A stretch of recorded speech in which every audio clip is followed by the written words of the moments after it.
Assalomu alaykum, hurmatli yurtdoshlar, hurmatli kuzatuvchilar. Sizlar bilan Abubakir Safayev.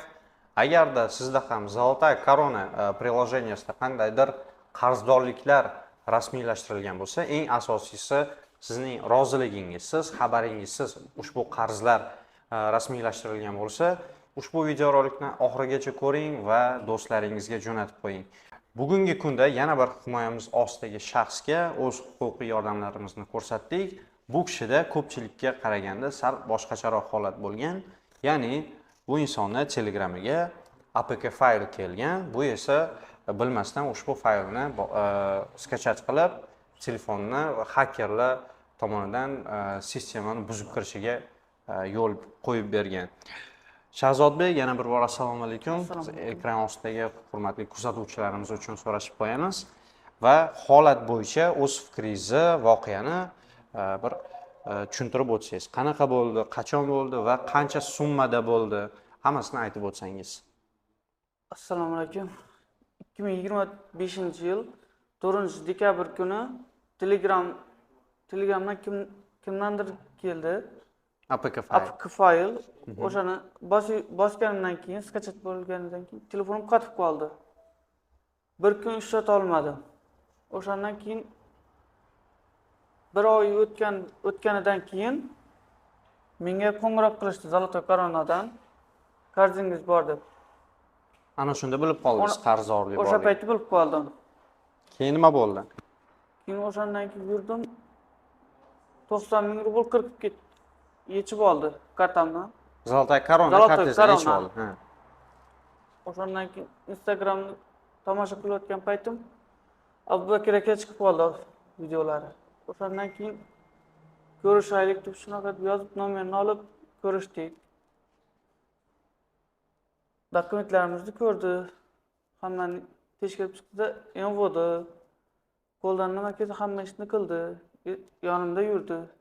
Vitoga siz kutgan natijalar amalga oshirildimi? Eng asosiysi bu insonning nomidan qarzdorliklar olib tashlandi.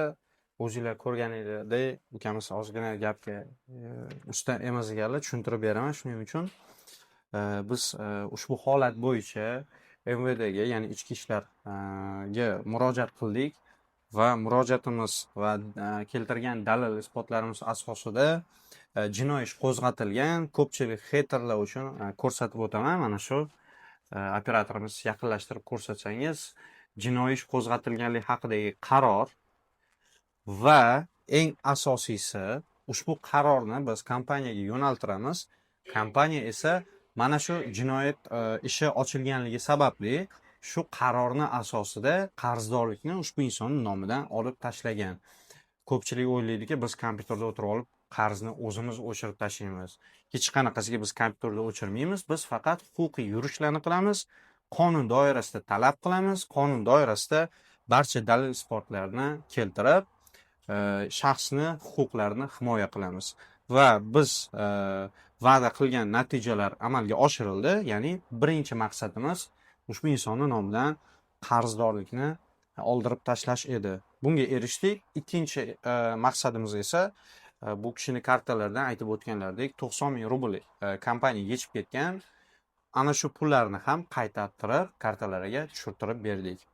Faoliyatimiz yoqqan bo'lsa, ishonch haqida va sifat haqida fikringizni bildirib o'tsangiz. 100% ishonsa bo'ladi Abubakir akaga. 100%. 100%. 100% ishonsa bo'ladi. Hech qanaqa tanish emasmizmi, patronat emasmi? Bu inson haqiqatda olmagan, ko'pchilik o'zi olgan, boshqa qilgan deyish mumkin. Agar bu inson o'zi olganida MVDga birinchidan murojaat qilmasdi. Ikkinchidan jinoiy ish ochilgandan keyin yolg'on ko'rsatma bergani uchun o'zini javobgarlikka tortib yuborardi. Bu inson oldimizda o'tiribdi, jinoiy ish qo'zg'atilganligi haqidagi qaror esa qo'lida. Shu sababli hammasi bu yerda rost va aniq tiniq aytib o'tilayotgan faktlar. Agarda kimdadir qandaydir gumon bo'layotgan bo'lsa, ekranda qoldirilgan raqamlarga murojaat qilishingiz mumkin yoki bizni ofisimizga kelib hujjatlar bilan bemalol tanishib chiqishingiz mumkin bo'ladi.